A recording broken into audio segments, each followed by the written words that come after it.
ಇನ್ನು ಬಂಗಾರದ ಬೆಲೆಯಲ್ಲಿ 14,000 ರೂಪಾಯಿ ಡೌನ್ ಆಗಿದೆ. ಕಳೆದ ಒಂದೇ ಒಂದು ವಾರದಲ್ಲಿ 14,000 ರೂಪಾಯಿ ಕುಸಿತ ಕಂಡಿರುವಂಥದ್ದು ಚಿನ್ನಾಭರಣ ಪ್ರಿಯರಿಗಂತೂ ಖುಷಿಯ ವಿಚಾರ. ಚಿನ್ನಾಭರಣ ಪ್ರಿಯರಿಗೆ ಗುಡ್ ನ್ಯೂಸ್ ಅಂತಾನೆ ಹೇಳ್ಬೋದು. ಕಳೆದ ಒಂದು ವಾರದಿಂದ 14,000 ರೂಪಾಯಿಗೆ ಕುಸಿತ ಆಗಿರುವಂಥದ್ದು ಚಿನ್ನಾಭರಣ ಪ್ರಿಯರಿಗೆ ಖುಷಿಯ ವಿಚಾರ ಇದು. ಯುದ್ಧದ ನಡುವೆ ಶನಿವಾರಪೇಟೆಯಲ್ಲಿ ಮಹತ್ವದ ಬೆಳವಣಿಗೆ ಕಂಡು ಬರ್ತಾ ಇದೆ. ಸತತವಾಗಿ ಕುಸಿಯುತ್ತಾ ಬರ್ತಾ ಇದೆ ಚಿನ್ನ ಬೆಳ್ಳಿ ಬೆಲೆ. ಮಾರ್ಚ್ 15ನೇ ತಾರೀಕಿನಂದು 1,62,000 ರೂಪಾಯಿ ಇದ್ದಂತಹ ಚಿನ್ನದ ಬೆಲೆ ಮಾರ್ಚ್ 21ರಂದು 1,48,000 ರೂಪಾಯಿಗೆ ಕುಸಿತವಾಗಿ ಕಂಡಿರುವಂಥದ್ದು. ಬೆಳ್ಳಿ ಬೆಲೆಯಲ್ಲೂ ಸಹಿತ 36,000 ರೂಪಾಯಿ ಕುಸಿತ ಕಂಡಿದೆ. ಒಂದೇ ಒಂದು ವಾರದಲ್ಲಿ 36,000 ರೂಪಾಯಿ ಕುಸಿತ ಬೆಳ್ಳಿ ಬೆಲೆ. ಯುದ್ಧದ ನಡುವೆಯೂ ಚಿನ್ನ ಬೆಳ್ಳಿ ಬೆಲೆಯಲ್ಲಿ ನಿರಂತರವಾದಂಥ ಕುಸಿತ ಕಾಣ್ತಾ ಇದೆ. ಹೂಡಿಕೆದಾರರಿಗೆ ಬಿಗ್ ಶಾಕ್ ಕೊಡ್ತಿದೆ ಚಿನ್ನ ಬೆಳ್ಳಿ. ಮುಂದಿನ ವಾರವೂ ಚಿನ್ನ ಬೆಳ್ಳಿ ಬೆಲೆ ಕುಸಿಯುವಂತಹ ಸಾಧ್ಯತೆಗಳು ಇರುವಂಥದ್ದು.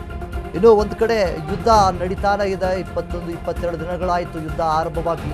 ಯುದ್ಧ ಎಲ್ಲೂ ಕೂಡ ನಿಲ್ಲುವಂತೆ ಕಾಣ್ತಾ ಇಲ್ಲ. ಆ ಒಂದು ಸಂದರ್ಭದಲ್ಲೂ ಸಹಿತ ಇಲ್ಲಿ ಬಂಗಾರ ಮತ್ತು ಬೆಳ್ಳಿಯ ಬೆಲೆ ಕುಸಿತ ಕಾಣ್ತಾ ಇರುವಂಥದ್ದು.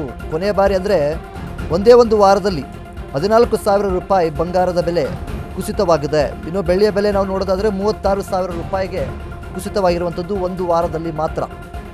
ಮಾರ್ಚ್ 15ನೇ ತಾರೀಕು ನಾವು ಗಮನಿಸೋದಾದರೆ 1,62,000 ರೂಪಾಯಿ ಇದ್ದಂತಹ ಚಿನ್ನದ ಬೆಲೆ ಮಾರ್ಚ್ 21ನೇ ತಾರೀಕು 1,48,000 ರೂಪಾಯಿಗೆ ಕುಸಿದಿರುವಂಥದ್ದು. ಇದರಿಂದ ಯಾರ್ಯಾರೆಲ್ಲ ಚಿನ್ನಾಭರಣವನ್ನು ಖರೀದಿ ಮಾಡಬೇಕು ಅಂತ ಅಂದ್ಕೊಂಡಿರ್ತೀರೋ ಅವರಿಗೆಲ್ಲ ಗುಡ್ ನ್ಯೂಸ್ ಅಂತಾನೆ ಹೇಳ್ಬೋದು.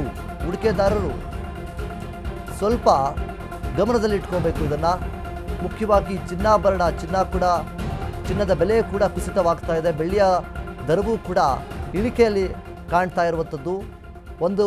ಒಂದು ಕಡೆ ಏನು ಯುದ್ಧ ಆರಂಭವಾಗಿ 21-22 ದಿನಗಳಾಯಿತು.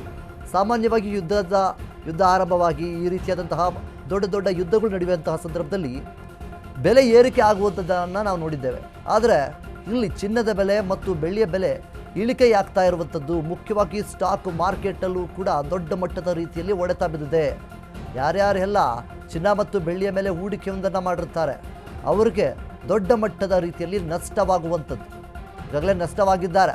ಅದಕ್ಕೋಸ್ಕರನೇ ಈಗಾಗಲೇ ಏನು ಚಿನ್ನ ಮತ್ತು ಬೆಳ್ಳಿ ಬೆಲೆ ಇಳಿಕೆಯಲ್ಲಿ ಕಾಣ್ತಾ ಇದೆ. ಇದಕ್ಕೆ ಒಂದು ವಾರ್ನ ಎಫೆಕ್ಟ್ ಅಂತಾನೆ ಹೇಳ್ಬೋದು. ಯುದ್ಧದ ಎಫೆಕ್ಟಿಂದಾಗಿ ಚಿನ್ನ ಮತ್ತು ಬೆಳ್ಳಿ ಬೆಲೆ ದಿಢೀರನೆ ಇಳಿಕೆಯಾಗ್ತಾ ಇರುವಂಥದ್ದು.